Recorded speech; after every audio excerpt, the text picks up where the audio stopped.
Hello, just listen to me. Hassan, it's murder, right? You're under arrest for murder. No longer GBA.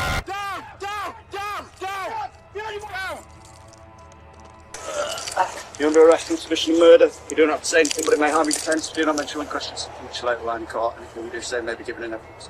On February the 15th of 2020, the authorities in Los Angeles, California, were called to an address in the Hollywood Hills where they found 38-year-old Amy Harwick in critical condition outside her home. The woman had been thrown from her third-floor balcony, and her neck also exhibited signs of manual strangulation. She died after 2 days in the hospital. On Harwick's balcony, the police found a syringe filled with a yellow-brown substance that was later revealed to be liquid nicotine. It was fatal if injected and not often tested for during autopsies. Harwick moved to California in 2001 and worked as a Playboy model, dancer, and party planner while paying her way through college. She eventually became a marriage and family therapist with a focus on intimate relations. Harwick was well known in West Hollywood, appearing on TV, podcasts, and on social media to discuss her work. Before achieving fame and recognition, Harwick had met Gareth Pursehouse, a photographer and aspiring comedian, in the late 2000s. They dated for a few years, but the relationship ended due to Pursehouse's abusive behavior. After their breakup, the man continued to harass Harwick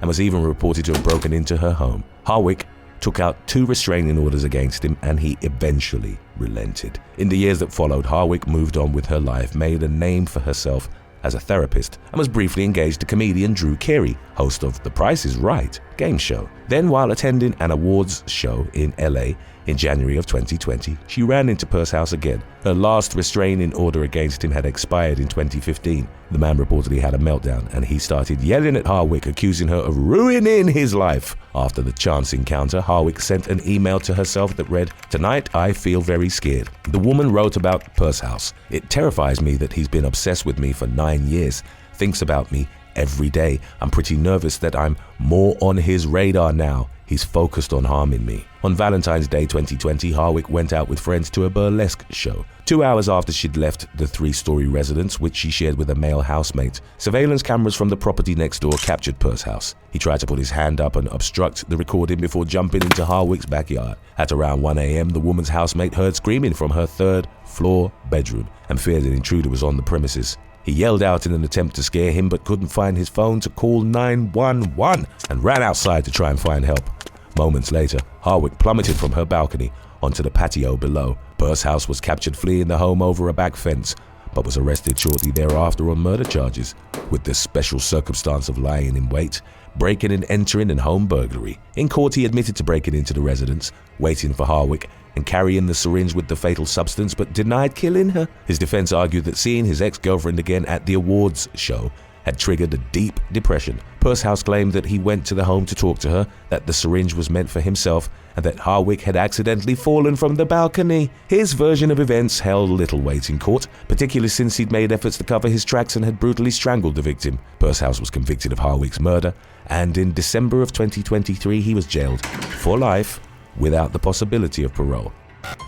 Number 18.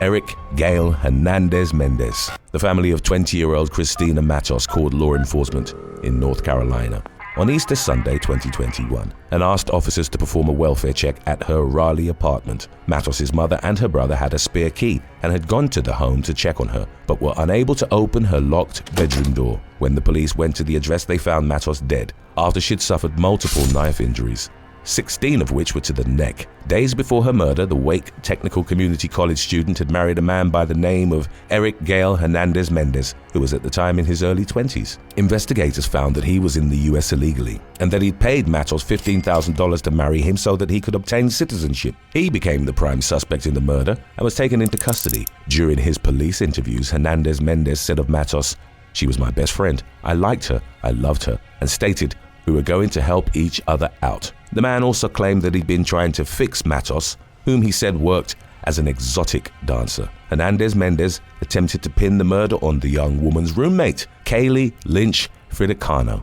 Matos had been keeping the marriage a secret from the latter, and that reportedly became a subject of contention. Hernandez-Mendez claimed to have witnessed Lynch Fridicano stab Matos in the neck during a row, adding that he subsequently agreed to clean up the crime scene out of fear that she would harm his family. However, the examination of DNA evidence, including gloves with Matos' blood found in Hernandez-Mendez's car and his lies during questioning, pointed to him as the murderer. He'd conducted internet searches that included what happens if my US citizen wife dies, and he owed considerable money after agreeing to pay Matos, in spite of him claiming they were best friends.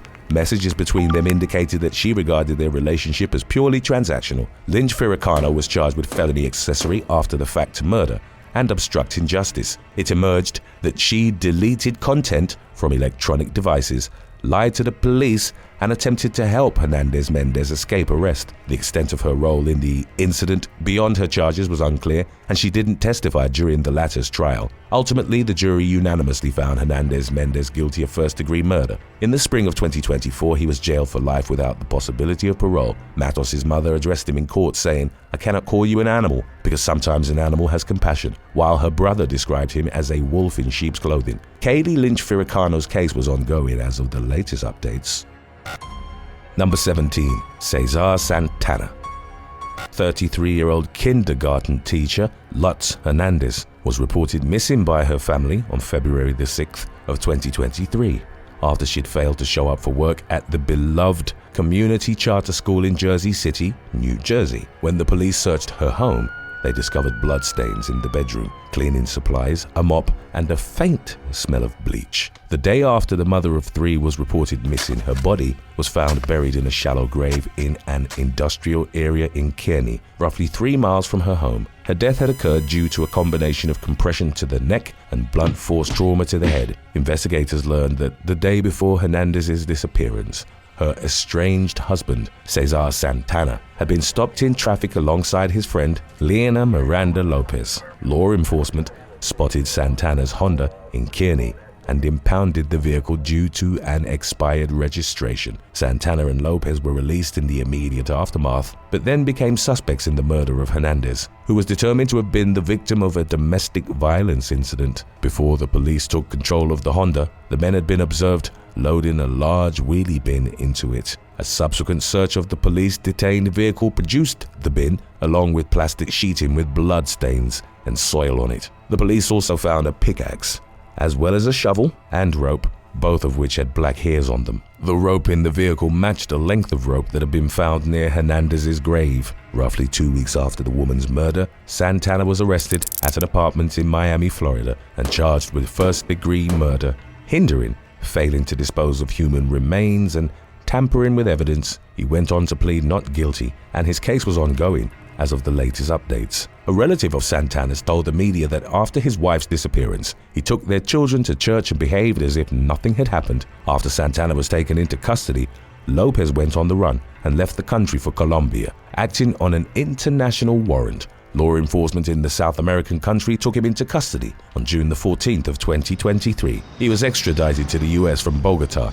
and arrived at Newark Liberty International Airport in September of 2024 to face the same charges as Santana. Number 16. Jose Luis Pacheco. 39-year-old Florida woman Mimose Dolcio was last seen in the unincorporated community of Central Broward on the afternoon of November the 10th of 2022. Before reporting her missing, her relatives had tried and failed to get a hold of her husband, Jose Luis Pacheco, whom she was in the process of divorcing. The couple, who'd been married for 18 months, had signed the divorce papers on November the 9th. He was still living in a separate bedroom at their home while saving money to move out. When the family did get in touch with Pacheco, he opened the door and claimed that he hadn't seen Dolcio for days. He argued with the woman's sister, Samantha, after which he drove off. Desperate to find answers regarding Dolcio's whereabouts, her siblings eventually broke into her house while Pacheco wasn't there. At the address, they found the missing woman's cell phones, broken and stuffed between the couch cushions. They also discovered smashed surveillance cameras and windows, along with blood splatter on a cracked TV. The police obtained a warrant to search the home as well as the couple's shared 2018 Dodge Charger. Detectives thus determined that foul play had occurred. The evidence indicated that Dolcio had been killed in the home and taken to an unknown location in the vehicle. 36-year-old Pacheco was arrested in Hialeah, a city on the outskirts of Miami, on November the 14th of 2022. 2 days later, Dolcio's body was found in a wooded area near the 5500 block of Northwest 204th Street in Miami-Dade County. The authorities didn't reveal the full circumstances of the killing, beyond the fact that Pacheco had attacked her in a fit of rage after he found out that she had browsed a dating website. During the legal proceedings that followed, Saminta addressed Pacheco in court, telling him, "You're a monster, murderer, manipulator, a narcissist, and you don't deserve to live."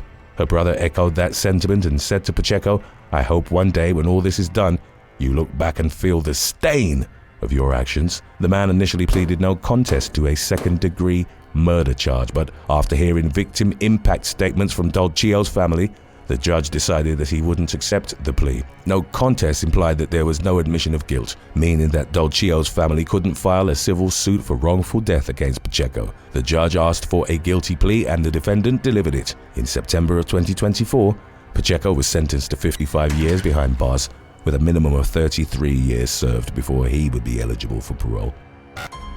Number 15. Norbert Budai.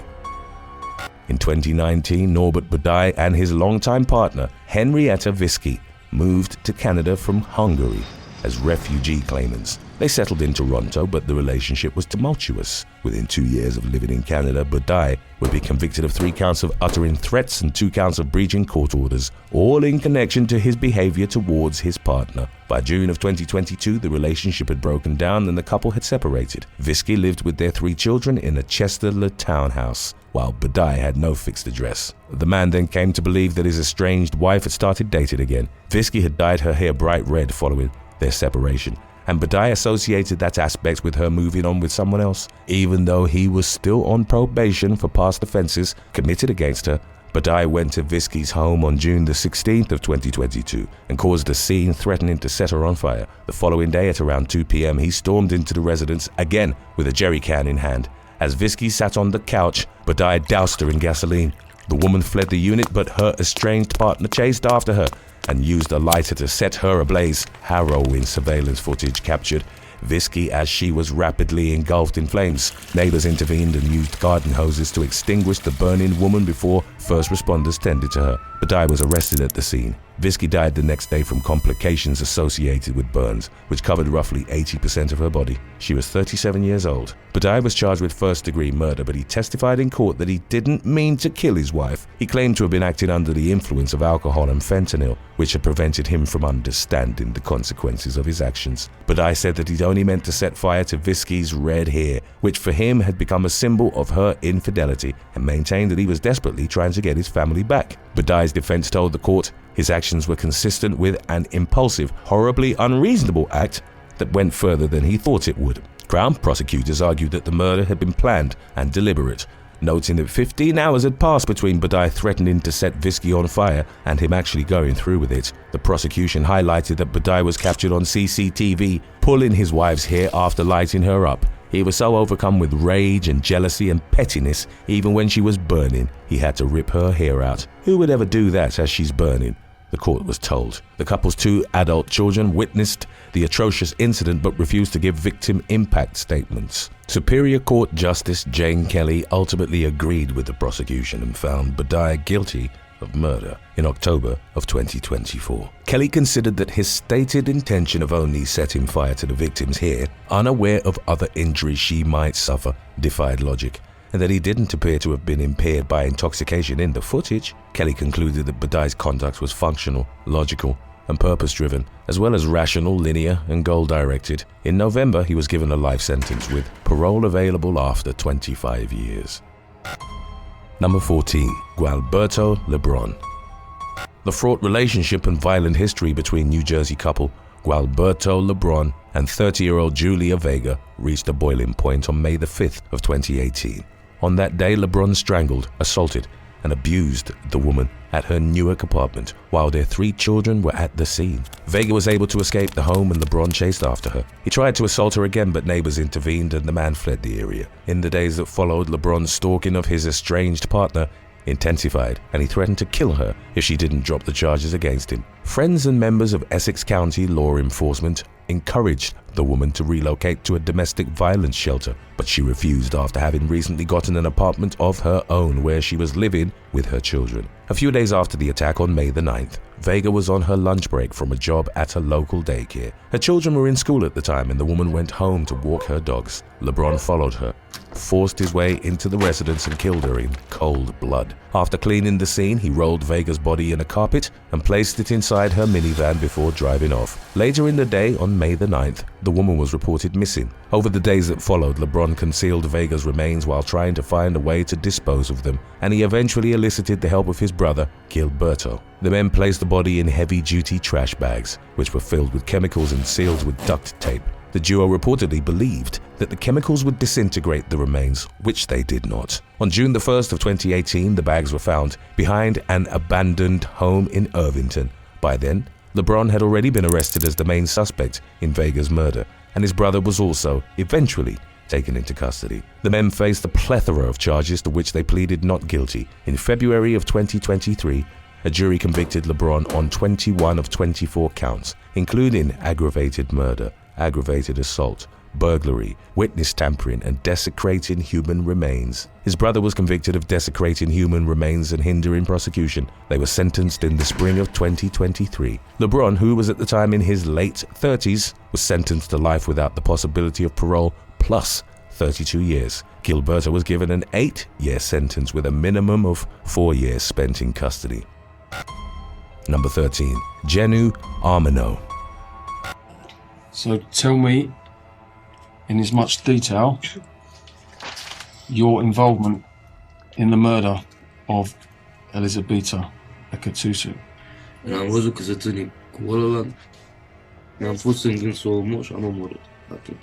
There is nothing much to tell, just that I love her too much and I couldn't live with the thought that she is with the other one, so then I've had this thought to kill her, that's all.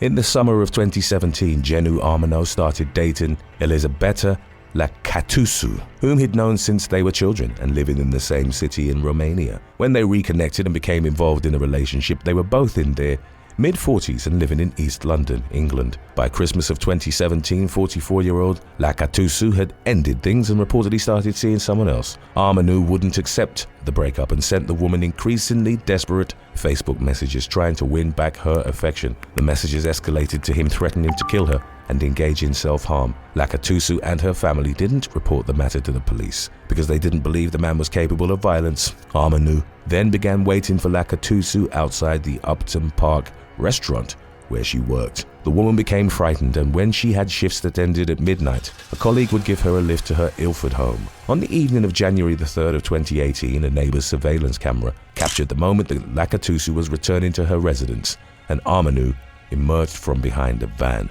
cutting her path. They briefly exchanged words before the man drew a large knife from his pocket. He charged Ekatusu and stabbed her multiple times in the neck and torso. He continued to knife the woman after she'd collapsed face forward to the pavement.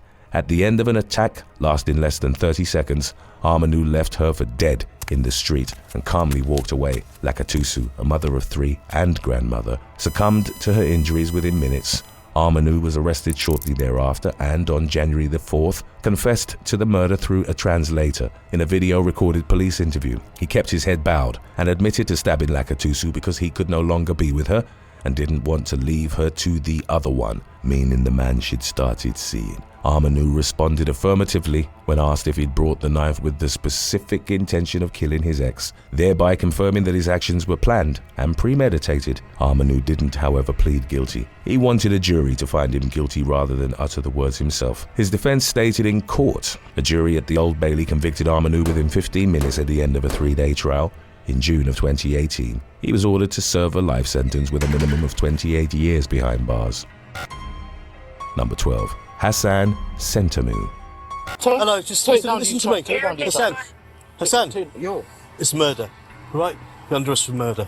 no longer GBH. In mid-September of 2023, Hassan Sentamu and his girlfriend, a teenager who wasn't named, broke up acrimoniously. Roughly 10 days later, on September the 26th, Sentamu came across his ex and her group of friends, including a girl in her mid-teens named Erhan Havaleoglu, at the Whitgift Centre in Croydon, South London. The girls reportedly called him cross-eyed, made fun of the special education school he attended, and threw water on him. Sentamu displayed no emotion, and as the girls walked away, one of them reportedly joked that tomorrow he would kill them all. Sentamu was born in Uganda and relocated to the UK at the age of 5. He reportedly had a short fuse and had been moved through different schools due to incidents involving violence, as well as carrying and threatening others with knives. The teen had been diagnosed with ADHD and autism spectrum disorder and had an IQ of 74, indicating a significant limitation in intellectual functioning. After the September 26th encounter with his ex and her group, Sentamu messaged a friend saying, "Bro, I can't let this slide." He and his ex then agreed that they would meet up in the Whitgift Centre parking lot to exchange their belongings. On September the 27th, the girl showed up with her friends at around 8:30 a.m. and brought a plastic bag with Sentamu's things. She immediately felt that something was wrong. Sentamu wore a face mask and black gloves, an appearance which his ex-girlfriend later compared to that of a character from the London-based crime drama Top Boy. He looked at me and rolled his eyes a bit and said, "I don't want to hurt you," not like in an emotional way, like he's warning me, the teen recounted. Sentamu took the plastic bag containing his possessions but hadn't kept up his end of the deal. His ex-girlfriend demanded her items back, particularly insisting that he retrieve her teddy bear. The girl's friend, Erhan Havaleoglu, was at the scene and she got caught up in the drama. The team recorded a short video on Snapchat saying, "We've come to collect the stuff from Hassan, yeah? There was meant to be an interchange. She gets her stuff, he gets his stuff. He didn't even bring the stuff." In the moments that followed, as Sentamu walked away, Havaleoglu came at him from behind, snatched the bag out of his hand and ran away while laughing. It was the type of thing that Erhan would have done, Sentamu's girlfriend recalled. The girl noted that the light-hearted mood shifted to fear when she saw Sentamu become overtaken by rage. He lifted his hoodie and pulled out a kitchen knife. As seen on CCTV footage, the teen chased after Havaleoglu before cornering her and raining down knife strikes upon her. He drove the blade nearly 5 inches into Havaleoglu's neck, severing her carotid artery. The driver of a passing bus saw the girl holding her neck with both hands and blood pouring out as if it were a fountain. First responders rapidly arrived at the scene and battled to save Havaleoglu's life for nearly an hour before she succumbed to her injuries in the street. Sentamu was captured on surveillance footage, fleeing the scene with the kitchen knife in hand. Body cameras worn by law enforcement captured the moment that Sentamu was arrested at a bus stop near his home, roughly 90 minutes after the fatal stabbing. He reportedly still had blood on his thumb from the attack. During the legal proceedings that followed, Sentamu declined to give evidence. He pleaded guilty to manslaughter, but denied murder and having an article with a blade or point in public. Sentamu claimed to have experienced a loss of control due to his autism spectrum disorder. As of the latest updates on the case, his defense was rejected at the Old Bailey and he was found guilty of murder in mid-January of 2025. Number 11. Andrew Wadsworth. In the early spring of 2018, British woman Melissa Belshaw began dating former cage fighter and career criminal Andrew Wadsworth. The man's record included convictions for robberies, aggravated burglary, and causing grievous bodily harm with intent. The latter conviction stemmed from a home invasion in which he'd nearly killed a man by striking him in the head with a hammer. Wadsworth was free on license when he began seeing Belshaw in March of 2018, but was jailed again in January of the following year after testing positive for cocaine. In profanity-filled messages from September of 2019, he repeatedly accused Belshaw of cheating on him, including by working as an escort. Following a parole board hearing, Wadsworth was released on March the 4th of 2020. On the afternoon of May the 20th, he broke into Belshaw's home in Billinge, Wigan, while intoxicated on cocaine and alcohol. Armed with a kitchen knife, he went to the bedroom and launched a vicious attack on the woman. Belshaw's teenage daughter was inside the home at the time and she called law enforcement while her mother fought for her life. Belshaw's neighbor, 46-year-old Gerard Bristow, went to check on the commotion and tried to help the victims. Wadsworth was captured on CCTV outside the home, chasing after Bristow with the knife in hand. In the meantime, Good Samaritan passerby Kevin Moores, age 40, used a hammer to smash into the locked home from which he pulled Belshaw's daughter to safety. He then also helped the neighbor break free from Wadsworth's grasp. The police arrived to take the former cage fighter into custody, and he was able to strike an officer in the head with a roundhouse kick before he was subdued. Later, as he was taken to a holding cell, he punched another officer in the face. Wadsworth's rampage ended in 32-year-old Belshaw's death, and Bristow being left in critical condition after he suffered wounds to his chest and head, a partially severed right ear and a punctured lung. The man recovered but was left with nerve damage that rendered him unable to exercise. In court, Wadsworth admitted to assaulting the officers and to the fatal stabbing of Belshaw, but denied murder. He tried to motivate his actions as a loss of control, sparked by shocking revelations about the woman's intimate life. A judge would describe the defendant's efforts as an attempted character assassination, adding, "You had degraded her in life and you continued to do so after her death." Wadsworth was found guilty of Belshaw's murder and the attempted murder of Bristow, resulting in him being jailed for life with a minimum of 32 years behind bars. Number 10. Erhan Havaleoglu.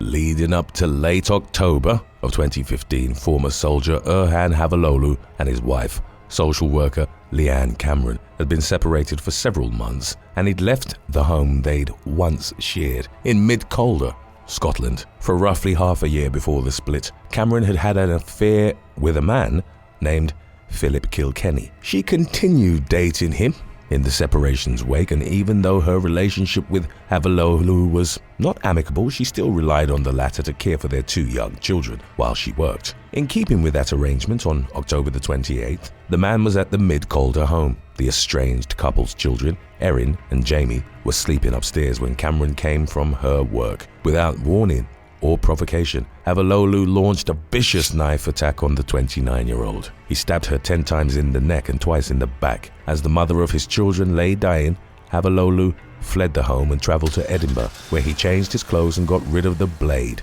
which was never found. 42-year-old Kilkenny went to the home shortly thereafter and came upon Cameron's bloodied, lifeless body. He called the police and told them that Havaleoglu had once threatened his estranged wife that she'd never get to love another man. Havaleoglu, a Turkish immigrant, was arrested, but he denied killing Cameron, telling detectives that Kilkenny had actually been responsible. The man was thorough in covering his tracks, but specks of Cameron's blood were found on his shoes and on the front door of his apartment, which the woman had never visited. It took the jury at the High Court in Paisley just under 7 hours to find Havaleoglu guilty of murder, prompting cheers from Cameron's loved ones in the public gallery. Before handing the man a life sentence with a minimum custodial term of 20 years, the judge told him, "You have left a family devastated by the loss of a much-loved mother, daughter, and sister, and you have robbed a young woman of her future with her family."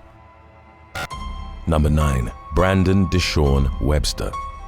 In late May of 2020, Tanisha Pusley, a detective with the Montgomery Police Department in Alabama, filed for a restraining order against her ex-boyfriend, Brandon Deshawn Webster. In seeking protection, Pusley detailed multiple instances of violence and harassment on Webster's part. Even though he moved out of the home they'd shared in the Park Lake neighborhood, the man continued to show up at the address to threaten and assault Pusley. The detective recounted one incident in which he'd struck her with an open hand twice, causing her to drop her young godchild. Webster would also threaten her via texts and phone calls. Pusley was granted the restraining order, which was set to expire at the end of 2020. On July the 6th of that year, the woman was at her home with a man by the name of Jeremy Terrell Walker. Webster entered the residence through a back door armed with an AR-15 style rifle. He opened fire on Walker and Pusley, but the former was able to escape.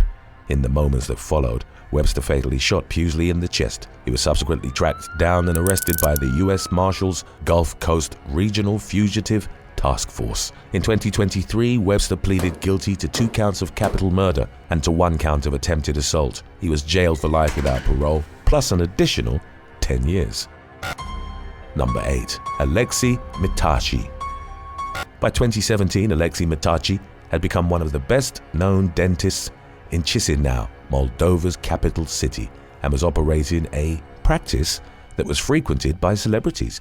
He met model Anastasia Secati in the context of his profession. She had been featured in magazines that included GQ, Playboy, and Maxim, was a runner-up at a beauty pageant in Romania, and had made appearances in TV shows and music videos. Secati had just returned from a project in Dubai when she went to Mitachi's dentist office. The man had recently separated from his wife, with whom he had a 4-year-old child. He and Sakati developed a romantic relationship, which progressed rapidly, and they soon got married. Sakati gave birth to their daughter in February of 2018. By then, however, the couple's marriage had broken down and they were living in separate homes. On the 22nd of February, Mitachi went to visit his 20-day-old child at an apartment building where Sakati was living at the time. What occurred during the visit was unknown, but it ended with Mitachi fatally stabbing his estranged wife in the neck. She was found in a pool of blood on the living room floor, while her daughter was in a separate room, unharmed. 34-year-old Mitachi's body was discovered on the ground outside the building after he plummeted from the 7th floor apartment. Some, most notably Mitachi's relatives, speculated that a home intruder had murdered them both, but investigators found that hypothesis unlikely. Mitachi's fingerprints were on the murder weapon, and the door to the apartment had been locked from the inside. Number 7. Thomas.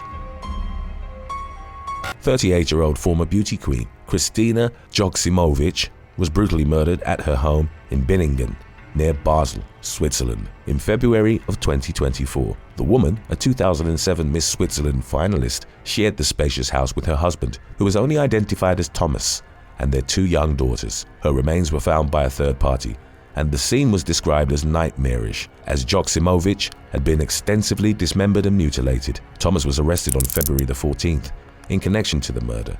He initially claimed that he'd found his wife dead by the stairs, but then admitted that he'd killed her. The man confessed to fatally strangling Joksimovic, but claimed to have done so in self-defense after she'd suddenly attacked him with a knife. He went on to say that he cut up her body in a panic. The sheer gruesomeness of the crime scene and the meticulous manner in which he dismembered his wife's remains contradicted his claims. Signs of blunt force trauma throughout the victim's body indicated that she was beaten before she was strangled to death. Thomas cut her up in a laundry room with a jigsaw, knife, and garden shears. He removed her womb, decapitated her, and used disarticulation to sever other body parts. Thomas dissolved some of the remains with chemical solution and pureed others in an industrial blender.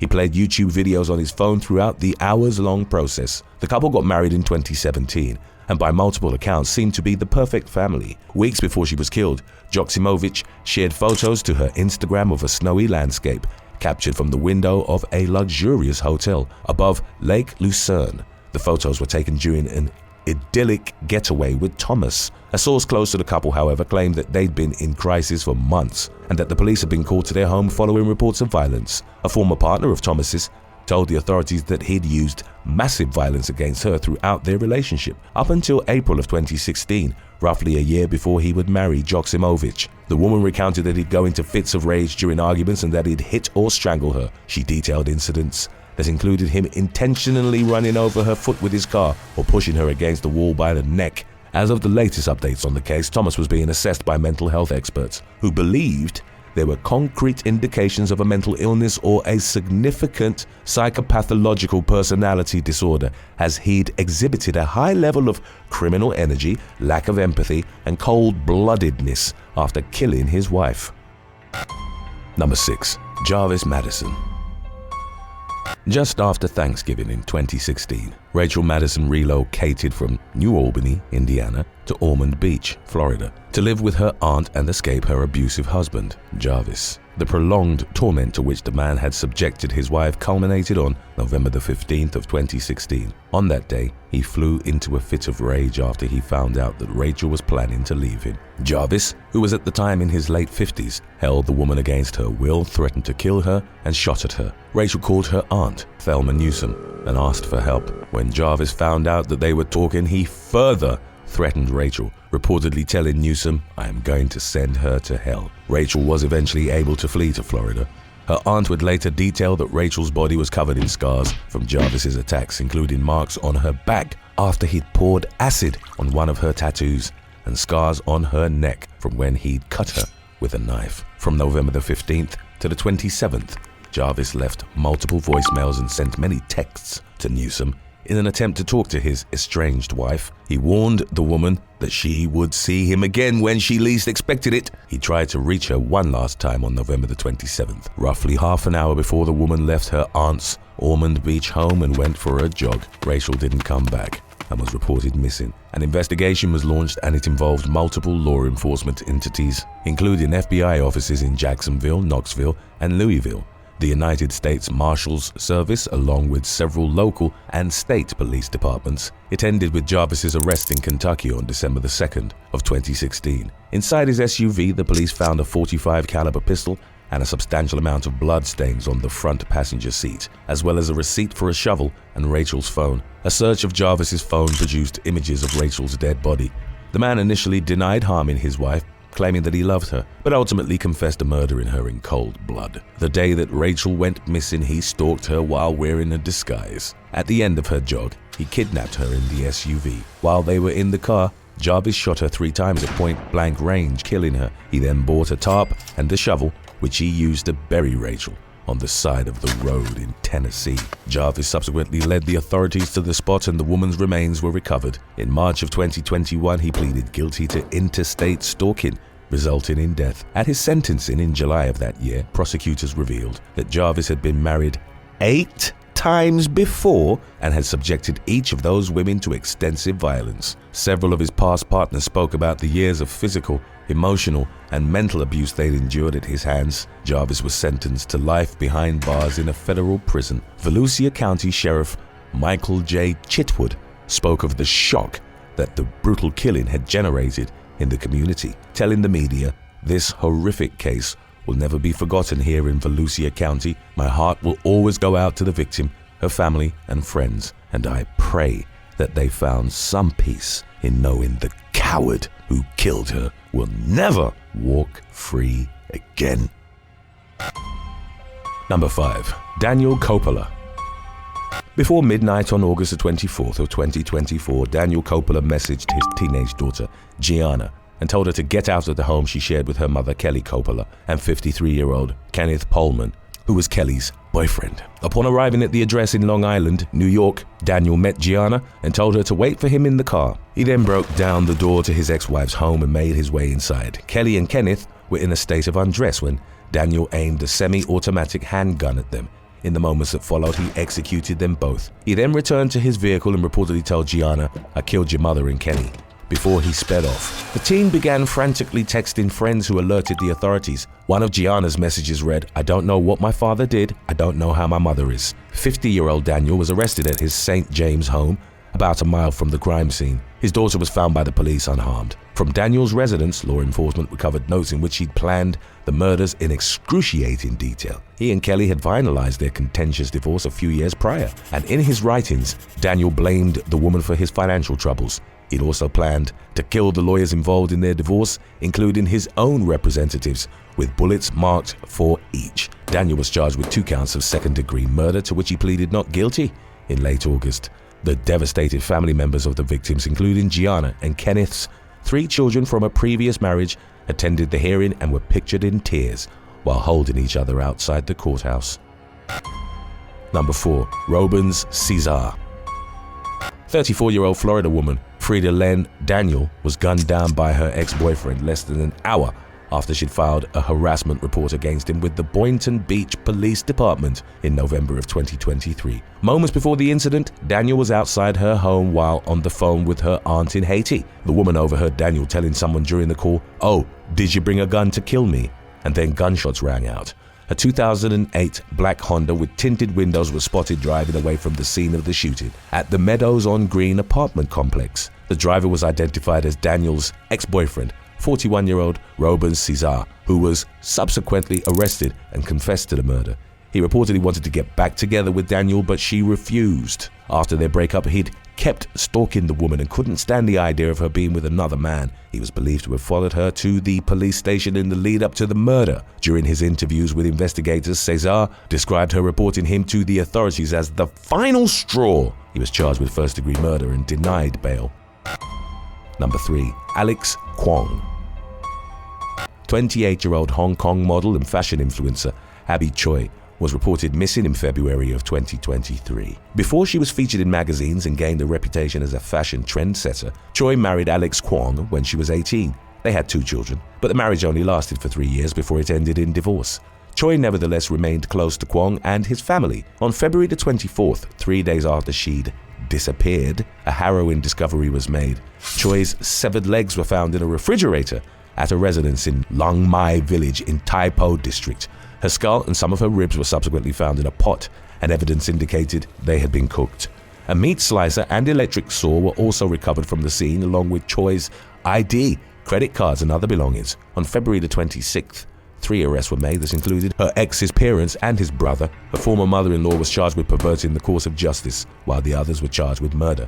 After a massive manhunt that stretched across Hong Kong, Alex Kwong was also arrested for his ex-wife's murder as he was trying to flee the city by sea. Investigators believed that the killing's mastermind was Choi's former father-in-law, Kwong Kao, and that the motive was a money dispute. Choi came from a wealthy family, and she had previously bought a luxury apartment in Kadori Hill in Kowloon Tong, one of Hong Kong's most prestigious addresses. She put the 1,820 square foot apartment, estimated at close to $10 million, under Kao's name. Choi was last seen getting into the car of her former brother-in-law, Anthony Kwong Kong Kit, whom she'd hired as her driver. Bloodstains found in the vehicle matched the murdered model's DNA. Additionally, Kao was believed to have rented the residence where her mutilated remains were found. As of 2024, 3 others had been charged with perverting the course of justice in connection to aiding 28-year-old Alex's attempt to flee Hong Kong. The latter was still awaiting legal proceedings for the Choi murder case, as was his brother and father. In June of 2024, Alex was jailed for 42 months on an unrelated case. He'd been charged with stealing necklaces, bracelets, pendants, bullion and gold pellets from 7 people between May of 2013 and January of 2015. His trial for the theft cases had been due to begin in August of 2015, but Alex jumped bail and went missing. Today's topic was requested by Bettina Mitchell 3535. If you have any other topics you'd like to learn about, subscribe and let us know in the comments section below. Number 2. Juan Carlos Ortega.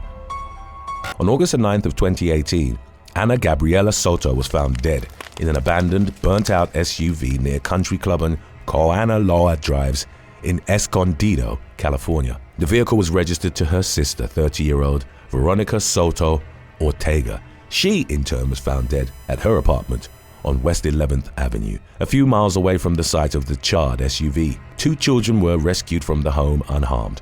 Both women had suffered extensive knife injuries, while Ana Gabriela was also shot through the heart. Investigators determined that the person responsible was Veronica's estranged husband, Juan Carlos Ortega. He was taken into custody later in the day at his workplace in Carlsbad. San Diego County District Attorney Summer Stephen described the incident as one of horrendous brutality and a disturbing example of what can happen when domestic violence escalates. In court, Ortega didn't deny killing the women but claimed to have done so in self-defense after Ana Gabriela had allegedly put a knife to his throat. His version of events failed to convince the jury, and he was convicted of 2 first-degree murder counts, an arson count, 2 child endangerment counts, and special circumstance allegations of lying in wait and committing multiple murders. In January of 2023, he was sentenced to life in prison without the possibility of parole, plus an additional term of 26 years to life. Number 1. Marcus Osborne. Down!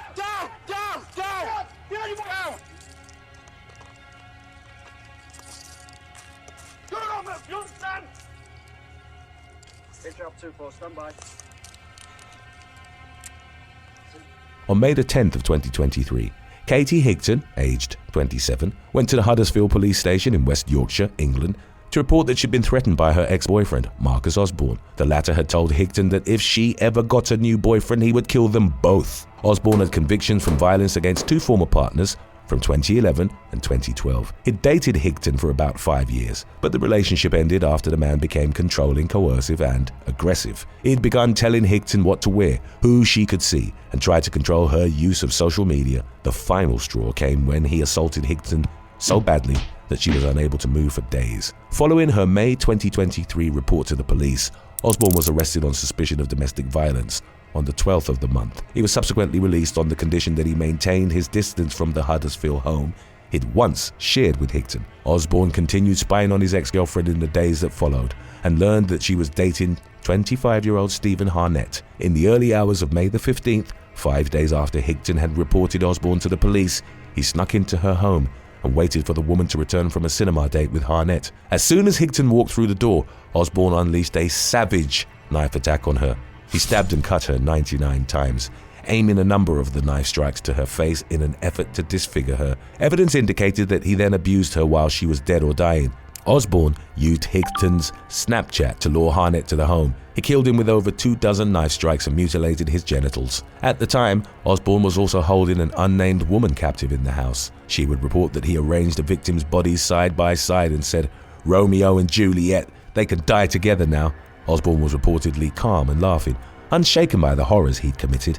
He remained in the house for several hours and forced himself on the captive woman while holding her at knife point. Osborne reportedly took pride in the killings as he called a neighbor to the home in the morning to show them Higton and Harnett's blade-ravaged bodies. Osborne fled but was later arrested. In court, it was stated that he was driven to kill by jealous rage over Higton being intimate with another man. The lead detective on the case told the media his behavior can only be described as truly monstrous. The prosecution said the sadistic way in which Katie and Stephen Harnett were killed showed the depths of Osborne's cruelty. He admitted 2 counts of murder as well as false imprisonment and forcing himself on the unnamed woman who survived her ordeal. In 2024, he was given a whole life term, a rare sentence in Britain only reserved for the most extreme cases of murder. Local police were accused of failing the victims by releasing Osborne in spite of his extensive history of violence. An inquiry was subsequently launched to determine the authorities' degree of culpability in the matter. Thanks for watching. If you could spend a day with a version of yourself, would you rather it be you 10 years ago or you 10 years from now? Let us know in the comments section below.